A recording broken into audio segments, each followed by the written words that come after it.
The next item is 279-22, scheduled for a public hearing. This is for honor the mayor requesting amendments to the City of Newton zoning ordinance, Chapter 30, Section 5.2 signs regarding regulation of non-commercial signs. We discussed this item on the 9th of May and held it in committee. And I believe we have a brief presentation from the planning department before we open the public hearing, but for everyone to see. Oh, I think before you do that, I'd just like to mention that as usual, we are joined by the Planning and Development Board. I'm going to introduce some other boards and commissions for our next item, but you are here for this one as well. So Mr. Doringer, would you like to introduce the members of your board? Yes, so we're joined tonight by Kelly Brown, who's vice chair, Lee Breckenridge, Kevin McCormick, and Jennifer Molinsky. And if I've missed anybody, just speak up quickly. Barney Heath, ex officio. Fine, thank you, Barney. Good evening, everyone in person and online. Before opening the public hearing, just wanted to briefly go over the proposed amendments specific to non-commercial signs as part of the sign ordinance in section 5.2. I'm going to give some context and then just quickly go into the changes. So these, as I said, are targeted amendments, really focusing only on non-commercial signs. We're talking about election signs and other lawn signs that are expressing opinions, views, and beliefs. And then to provide and create the regulations around them. So looking at dimensional and location controls. I know we've talked about looking at the sign ordinance comprehensively. This is not that or what these amendments are about. It's getting underway, and I know we will be back here to discuss that.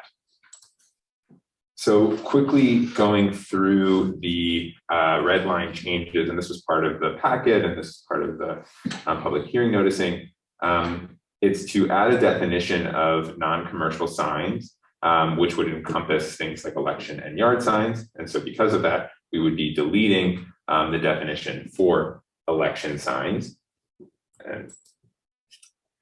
And then it moves into the specific regulations for these non-commercial signs.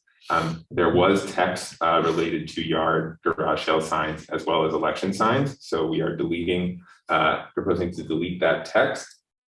And you'll see when it comes to the regulations that we are proposing for this non-commercial sign definition, there is overlap. We are pulling directly from what exists in the ordinance right now relating to size, so no higher or wider than 3 feet. They can be located on the lot anywhere, except it has to take into account traffic and pedestrian safety. They cannot have any commercial speech on them and no artificial illumination, except as permitted by section 5.2.10. As you have seen in the red line version, there are other elements of minor additions and deletions for clarity and consistency, since we are creating this new definition of non-commercial signs. Those can all again be found in the packet, as well as this link here. And with that, I will turn it back to the chair. Thank you very much. Okay. I explained to Councilor Krinsman that the law department is confident that the regulation with regards to the size 3x3 is something that we are comfortable with from a legal perspective. And there might be a policy reason for a different size, but with regards to just a legal question, the 3x3 is appropriate. Can you say why? Because it's content neutral, Madam Chair. I'm here this evening to ask you to honor your oath of office to protect the Constitution of the United States and the Constitution of the Commonwealth of Massachusetts. They are in need of your support. I'm here this evening to tell you that I have a suggestion that I would like you to consider, and that is that you add to your revisions of the sign ordinance a provision or a section or an article that says to the effect that this ordinance does not apply to political signs. You then eliminate an awful lot of potential problems. I sent out a memo after you first announced this last month. I don't know if you've all read it or if you've even seen it. If you care about it, I can send it out again. The issues of signs are seemingly small, but around the world, the democratic principles are under attack. It's a war of attrition, a chip here, a scratch there. Here in Newton, we're faced with the problem of limiting free speech because it's inconvenient or perhaps unsightly to allow proliferation of political signs. It's particularly aggravating to see signs that oppose something that we're for or in favor of something we're against, or signs that support our opponents. However, it's particularly important to the public good that we keep these signs. Of all the problems our country faces today, protection of the right of free speech is top among the list. At least that's my opinion. The right to vote, the right to protest, are rights that are not allowed in many places of the world. Surprisingly, this is a fitting time to be talking about this. It was 807 years ago, on June 15th, in 1215, that King John signed the Magna Carta. That's one of the foundation blocks of our democracy. It was a short time after that that King John tried to take back the rights that he had granted to the barons. It seems to be part of our history that once the people gain some sort of freedom, the government wants to curtail it or take it back. The Massachusetts Constitution says the right of free speech shall not be abridged. Since this is not a word that gets a lot of use today, I looked it up to be sure that I understood what it meant. And I found, among many, the following synonyms: shortened, cut, condensed, abbreviated, diminished, curtailed, truncated, lessened, trimmed, cropped, clipped, pruned, summarized, abstracted, edited, and censored. Abridged is a strong word. It says the right of free speech should not be violated. It is an issue that is fundamental to our democracy.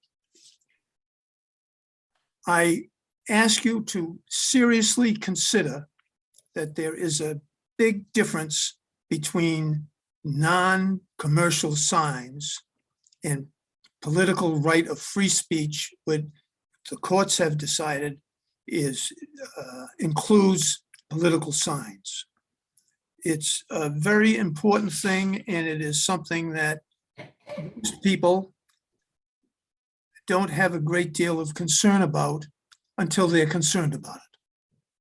They don't care about signs until they want to have one. I think that it is important to refine the ordinance to protect that right. And I've got a number of reasons here, but I won't go over them because I assume that you have received my memo. Thank you. I just wanted to say that I'm surprised that there is not a comprehensive look at the entire sign ordinance at the same time. I think that was a mistake. I wish and hope that you will at least try to look at the entire sign ordinance comprehensively. I'm concerned that there is the distinction between commercial and non-commercial speech. I was particularly surprised when I went to, I think it was Newton Highlands Day yesterday, to see this huge commercial sign for Saga Partners right on Lincoln Street. And to Councillor Krinsman's point, I am concerned about the size restriction on these non-commercial signs. So again, I hope that you treat both commercial and non-commercial signs equally.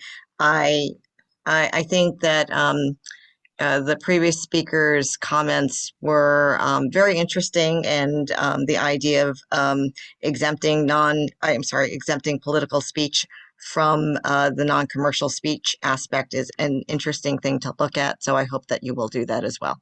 Thank you. Thank you, Amy Sangelo. You probably weren't with us last time because the same point was raised, and so that you know, we indeed are beginning a comprehensive review of the entire sign ordinance.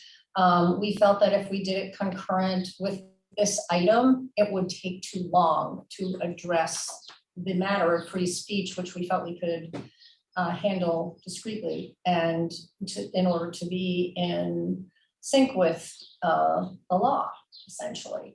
But the review of the remainder of the sign ordinance is going to take some time. If the planning department wants to weigh in on where we are in that process with the public, I'd be happy to take a comment. That would be great. Thank you so much, Councilor Crossley. Sure. Sure, we've started an internal review with laws to the structure, and we're getting ready to kick off a review with the Urban Design Commission. We've been waiting for their time to free up a bit. They've been pretty busy with design reviews lately. So we're about to sort of jump into that comprehensive review and look forward to bringing something back to the committee. Thank you. I just want to ask, I'll ask the next speaker, Ms. Jackson. Are you all hearing us well from the room? Okay, great, because it's good in here, but just wanted to make sure. Please go ahead, Martina Jackson is next. Having been targeted, I should say, by the previous sign ordinance, I am very concerned about sign ordinances that in any way limit freedom of speech and freedom of expression. In fact, I was served under the old ordinance, which in fact was not, which had been withdrawn for review. And it took 3 months for the law department to catch up with the fact that I was being charged. And at the same time, all my neighbors were notified that I had committed some offense according to an ordinance that was not in effect. I'm concerned about limits. I appreciate Councillor Krinsman's comments about size. I think the point about freedom of speech and freedom of expression expressed so very well by Attorney Harrington really should govern the right to have signs on one's lawn. I have signs for the 3 political candidates for whom I worked very hard. And in addition, for non-commercial signs, I have a Black Lives Matter sign on my lawn. I have a supporting Ukraine sign on my lawn. I have a sign thanking first responders. I would not like to think that because of some imagined or prescribed community aesthetics, that these signs would be prohibited in any way. And I'm concerned when I hear comments about community, what the community aesthetic is, because this is the same community that certainly doesn't prohibit the proliferation of garish pink flamingos all over people's lawns, nor should it. But I'd like to think that my right to free speech, which was strengthened, in fact, as Attorney Harrington noted in 1948, that would be respected by this community, which considers itself a community that is diverse, that welcomes opinions, and that strengthens human and civil rights. So I'm asking you to consider the protection of freedom of speech and freedom of expression. Thank you very much.